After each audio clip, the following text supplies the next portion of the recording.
যে বঙ্গবন্ধু যদি বেঁচে থাকতেন আর সেই সময় যদি অধ্যাপক ইউনূস তিনি নোবেল পেতেন, তাহলে বঙ্গবন্ধু দুহাত প্রসারিত করে অধ্যাপক ইউনূসকে ডাকতেন, বুকে জড়িয়ে ধরে বলতেন, আমার ইউনূস বাংলাদেশের মুখ উজ্জ্বল করেছে।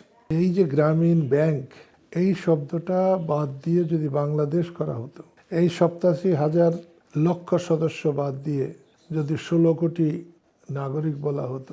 অধ্যাপক ইউনূস উনি চট্টগ্রামের মানুষ, আমি টাঙ্গাইলের মানুষ।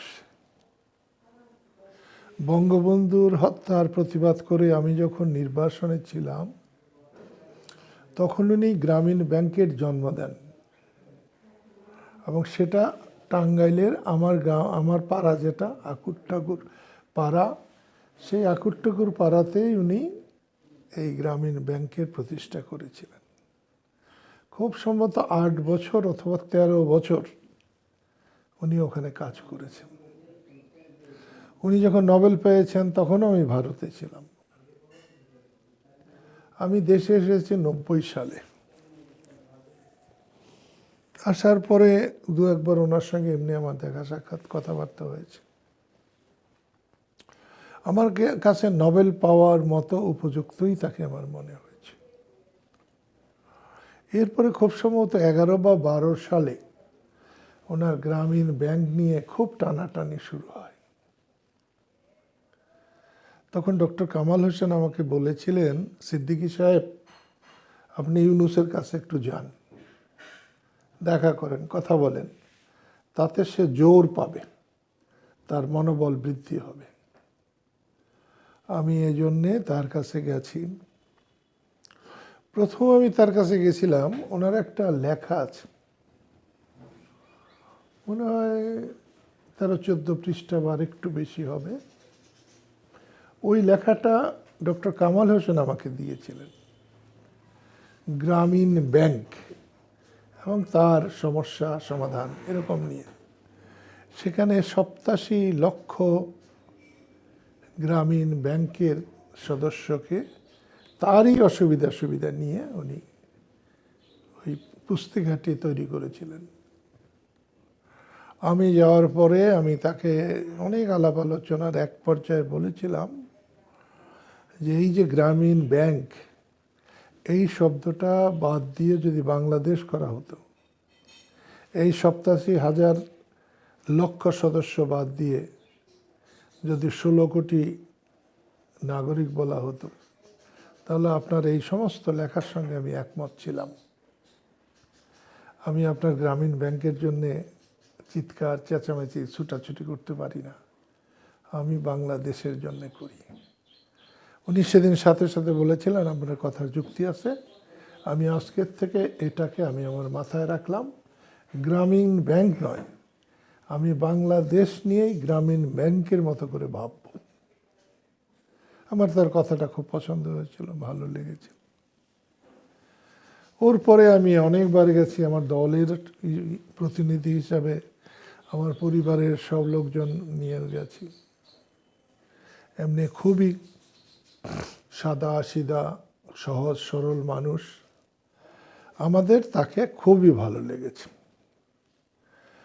মাননীয় প্রাক্তন প্রধানমন্ত্রী যে তাকে অনেকবার সুদখোর বলেছেন, ঘুষখোর বলেছেন, আমার খারাপ লেগেছে। এবং আমার মনে হয়েছে যে বঙ্গবন্ধু যদি বেঁচে থাকতেন আর সেই সময় যদি অধ্যাপক ইউনূস তিনি নোবেল পেতেন, তাহলে বঙ্গবন্ধু দুহাত প্রসারিত করে অধ্যাপক ইউনূসকে ডাকতেন, বুকে জড়িয়ে ধরে বলতেন, আমার ইউনূস বাংলাদেশের মুখ উজ্জ্বল করেছে। এবং তিনি তাকে সারা পৃথিবীতে কাজ করার জন্য সহযোগিতা করতেন। এবং আমার বোন শেখ হাসিনা তার উল্টোটা করেছেন, আমার এটা মনে হয়েছে। আমি এটা জানতাম, যে ক্ষমতা আসে সে ক্ষমতার থেকে যায়, এটা পৃথিবীর নজির, এর বাইরে যাওয়ার কোনো পথ নাই। সেখানে অন্য কেউ অন্তর্বর্তীকালীন সরকারের প্রধান হতে পারতেন, সে জায়গায় অধ্যাপক ইউনূসকে প্রধান বানানো, যেভাবেই তিনি হন, আমার কাছে মনে হয়েছে এটা সর্বশ্রেষ্ঠ ডিসিশন, একটা সঠিক ডিসিশন, এখানে কোনো ত্রুটি নেই। কিন্তু এই 4 মাস অধ্যাপক ইউনূসের যেভাবে যাওয়া দেশের ভিতরে, তাতে তিনি সফল হন নাই। বিদেশে হয়তো অনেকটাই তার ভাবমূর্তি যথেষ্ট ভালো, সেই জন্য অনেকটাই হতে পারে।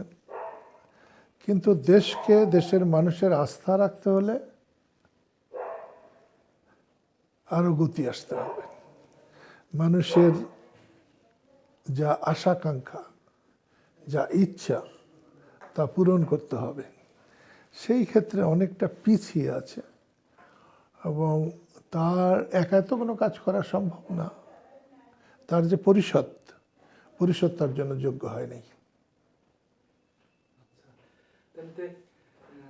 তারপরের যে উপদেষ্টাগুলো রয়েছে ধারাবাহিকভাবে অনেকের বিরুদ্ধে বিতর্ক সমালোচনা আছে, সমালোচনা থাকা সত্ত্বেও তাদেরকে সরানো গেল না, তাদেরকে পদত্যাগ করানোর কথা হলো, এটাকে আপনি কিভাবে দেখবেন?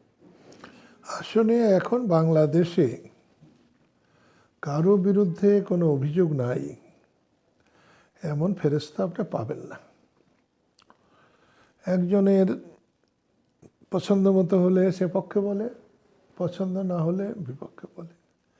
আপনাকে দেখতে হবে তিনি কতটা যোগ্য, তিনি কতটা কর্মক্ষম, কতটা কাজ করতে পারেন, আপনি তার কাছ থেকে কতটা কাজ আদায় করে নিতে পারবেন।